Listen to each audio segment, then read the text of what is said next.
સુરત શહેરના ડિંડોલી પોલીસ સ્ટેશનની ટીમને ઇન્ફોર્મેશન મળી હતી કે ડિંડોલી પોલીસ સ્ટેશન વિસ્તારમાં એક વ્યક્તિ જેનું નામ દિનેશ ભરવાડ છે એની પાસે ગાંજાનો કેટલોક જથ્થો છે.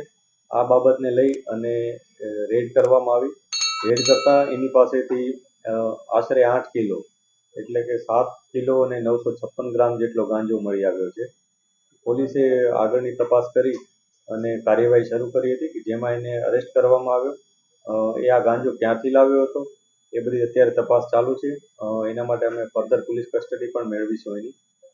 દિનેશ ભરવાડ છે એ અગાઉ કેટલી વાર ગાંજો લાવ્યો એની પણ તપાસ ચાલુ છે.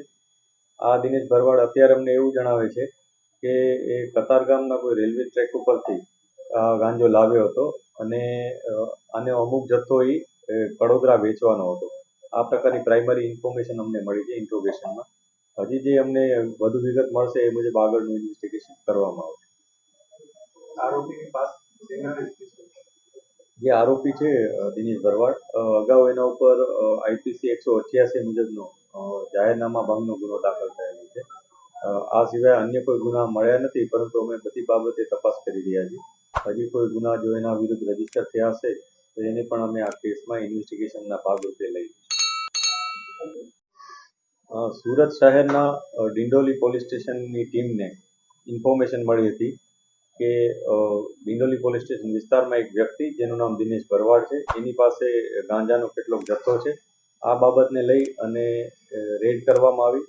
રેડ કરતા એની પાસેથી આશરે 8 કિલો એટલે કે 7 કિલો અને 956 ગ્રામ જેટલો ગાંજો મળી આવ્યો છે. પોલીસે આગળની તપાસ કરી અને કાર્યવાહી શરૂ કરી હતી કે જેમાં એને અરેસ્ટ કરવામાં આવ્યો. એ આ ગાંજો ક્યાંથી લાવ્યો હતો એ બધી અત્યારે તપાસ ચાલુ છે. એના માટે અમે ફર્ધર પોલીસ કસ્ટડી પણ મેળવીશું એની.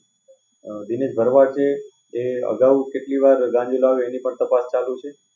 આ દિનેશ ભરવાડ અત્યારે અમને એવું જણાવે છે કે એ કતારગામના કોઈ રેલવે ટ્રેક ઉપરથી ગાંજો લાવ્યો હતો અને આનો અમુક જથ્થો એ કડોદરા વેચવાનો હતો.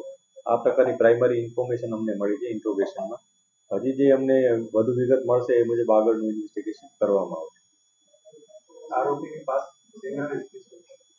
જે આરોપી છે દિનેશ ભરવાડ, અગાઉ એના ઉપર IPC 188 મુજબનો જાહેરનામા ભંગનો ગુનો દાખલ થયેલો છે.